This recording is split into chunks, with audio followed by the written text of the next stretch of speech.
Itong talaga tart, ayan. Oho. Oh, malupit ka Bismillah. talaga, sige tart. Ayusin yung pagkain. Oh, pitch ko. Hanggang Hiliganin ng kung kumain ng ganyan lang po. Itong talaga tart, ayan. Tinapang niyo na.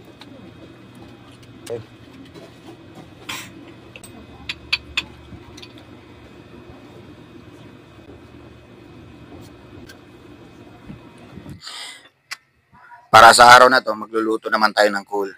Napakabili lang ako sa may palengke. Pero mahal ang kuhol dito sa Manila, 100 pesos.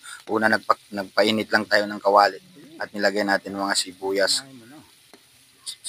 sili, bawang at kamatis. Pinagsama-sama na isang lagayan na lang dahil mabilisan lang itong pagluto sa ating kuhol. Itong kuhol na to, gigisa ko siya pero pinakuluan ko na yan kanina. Hindi ko lang kanina naipakita kung paano ko siya pinakulo. Pinakuluan ko siya tapos inugasan ko ulit sa malamig na tubig. Yan, ginisa naman siya. Gagataan ito. Bumili rin ako ng gata sa palengke. Tagal na ako, ilang taon na ako hindi nakakain ng kuhol. 14 years na. Simula nang umalis ako sa Mindanao at dito tumira sa Manila. Ngayon naman ako ulit makatingin ng kuhol na ginataan. Dati sa amin sa probinsya, halos araw-araw kuhol ang ulam namin dun. Lagi ako nagluluto ng kuhol. Maliit pa ako na. Masarap tong kuhol na to. Ito yung kuhol na nahuhuli lang to sa mga palayan. Sa amin dati sa probinsya, maraming tong kuhol na to. Sa palayan lang ang dami. Minsan sinasako ko nga lang yan. Kasi ano yun paste yan sa palayan kumakain yan ng mga dahon ng palay. Naisira yung palay mo, kinakain. Pero ngayon gagantihan kita. Ikaw naman ang kakainin ko. At hinaluhaluan kita ng mga gulay para mas masarap yung datingan mo.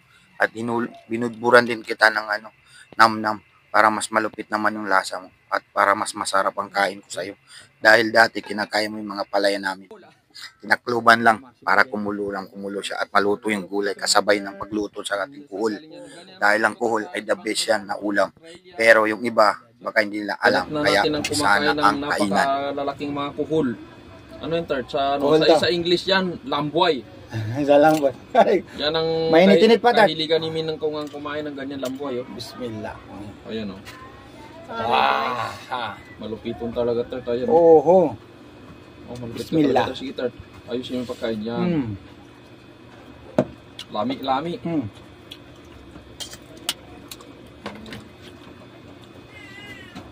Galang dang, may sausawan dang. Sausawan na, no? Manghang, toyo. I-post ko na kagad tart. Una na kita. Paano mo? Bato, wala akong signal tart eh.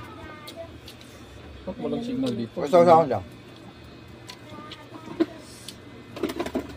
Di ka rigap man tart sukuan ko.